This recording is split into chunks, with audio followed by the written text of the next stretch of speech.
역사풀이 4편 수경주 서문 수경주는 중국 대륙의 강물의 흐름을 기록한 책으로 한나라의 곽박이 지었다고 하는 수경에 후이 즉 북위의 역도원이 주석을 단 것으로 주석 부분이 본문이 20배가량 됩니다.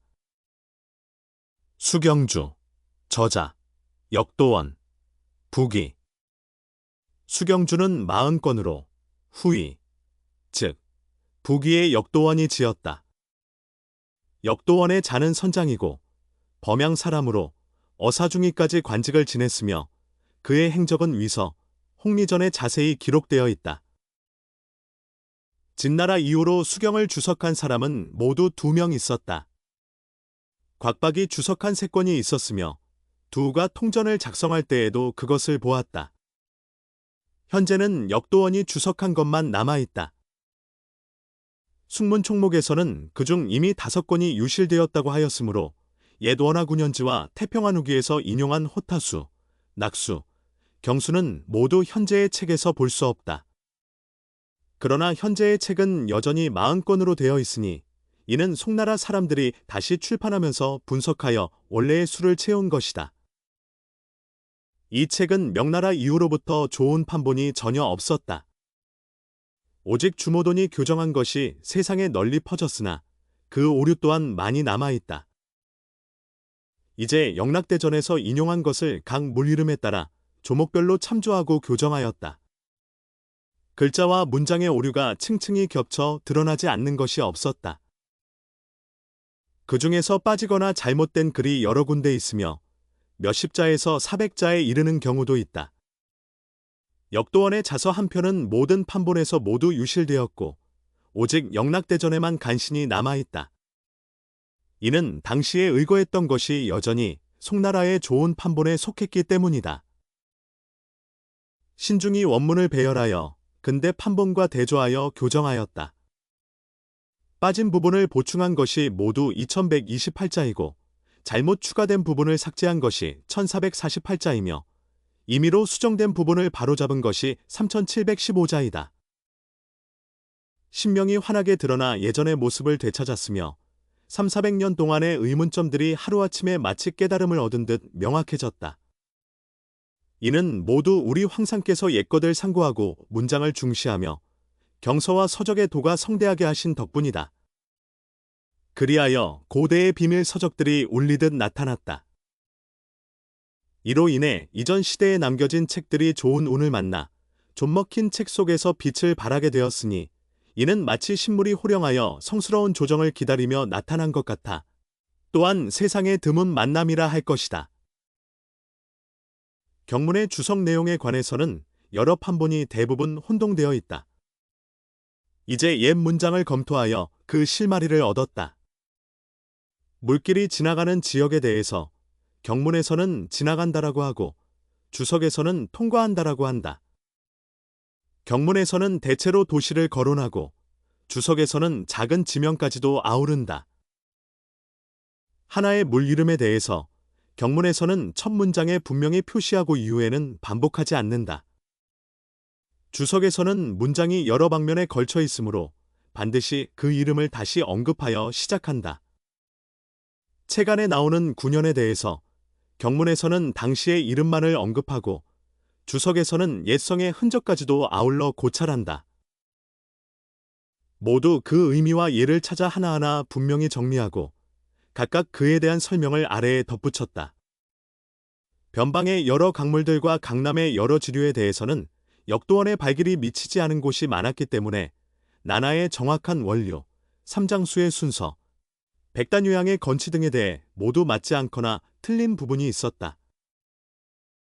심지어 절강을 억지로 요강과 합치는 등의 경우는 더욱 전에 들은 바가 잘못된 것이다. 우리 황상께서 사신을 보내어 직접 살펴보게 하시니 그 맥락과 자세한 구불구불한 흐름을 모두 알게 되었다. 어제열하고 난원 고증 등의 여러 편이 그 오류를 밝혀내어 조목조목 나누어 분명히 정리하였으니 이는 영원히 후세에 전해지는 잘못된 전승을 바로잡기에 충분하다. 삼가 머리말을 기록하여 영원히 올바른 논설을 밝힌다. 또한 수경의 저자는 당서에 따르면 상음이라고 한다. 그러나 방고가 일찍이 상음의 설을 인용했는데 그것이 이 수경의 내용과 다르다. 역도원의 주석에서도 상음이 지은 지리지를 인용하고 있는데 수경이라고 하지 않았다. 보건대 부수 조중에서 광안을 광이라고 칭하고 있으니 이는 분명 한나라 때의 것이 아니다. 종수 조중에서 진령을 여전히 위령이라고 칭하고 있으니 이는 진나라 시대에 이르지 않은 것이다. 문장을 추측해보건대 대체로 삼국시대의 사람인 것 같다. 이제 역도원의 원래 서문을 얻었으니 상음의 글이 전혀 없다는 것을 알 수 있다. 그러므로 이를 근거로 옛 제목을 삭제하는 것이 거의 의문의 여지가 없다고 할 수 있다. 여기까지는 청나라 때 수경주를 다시 편찬하면서 여기에 붙인 서문이고 다음은 수경주에 기록된 원래 역도원의 서문입니다.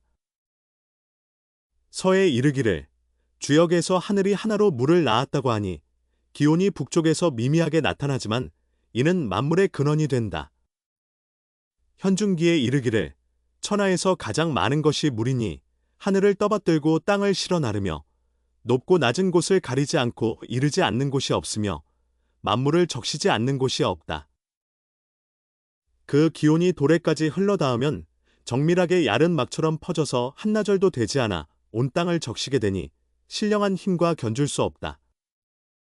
이 때문에 통달한 사람도 그 깊이를 헤아릴 수 없으며 그 넓고 깊음을 다할 수 없는 것이다. 예전에 대우기는 사내를 기록하였으나 두루 미치지 못했고 지리지는 간략하게 기록하여 충분하지 않았다. 상서와 봉기 및 직방도 모두 간략했으며 도부에서 서술한 것은 대략적으로 의도를 드러내지 못했다. 수경은 비록 물길의 실마리를 거칠게나마 엮었지만 또 다른 통로를 기록하지 않았다. 이는 각기 자신의 뜻을 말하였으나 거의 모두가 충분히 설명하지 못한 것이다. 지금 지도를 찾아 연구하는 사람들은 주로 지역에 대한 이야기를 듣는 것을 좋아하지만 실제로 땅을 밟아 여행하는 사람들은 그 길을 제대로 알기 어렵습니다.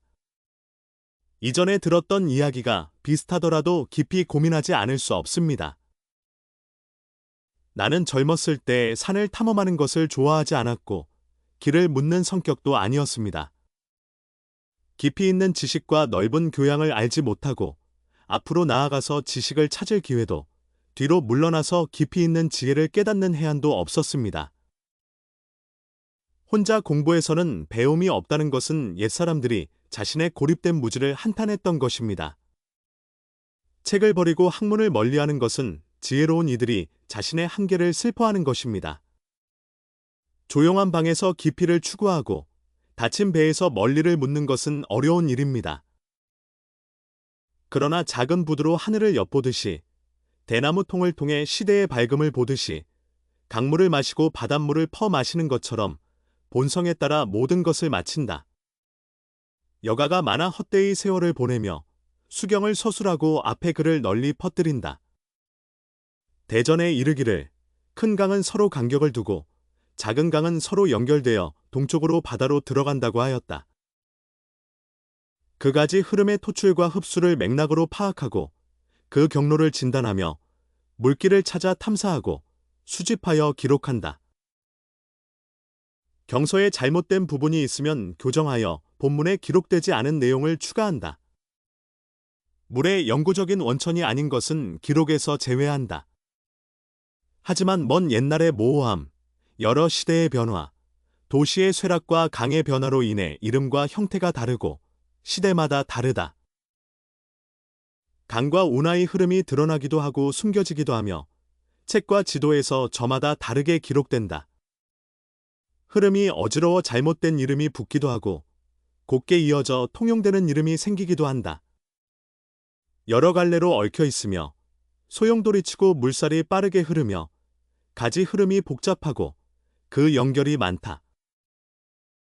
12강이 모두 통한다고 해도 설명하기 어려운 부분이 있습니다. 작은 물줄기와 얕은 물결은 분명히 구별하기 어렵습니다. 이는 자신의 견해를 바탕으로 지도를 설명하는 것이며 모르는 부분은 생략할 수밖에 없습니다. 그래서 경서의 내용을 참고하고 가지 부분을 덧붙여 작성한 것은 잘못을 방지하고 쉽게 참조할 수 있도록 하기 위함입니다.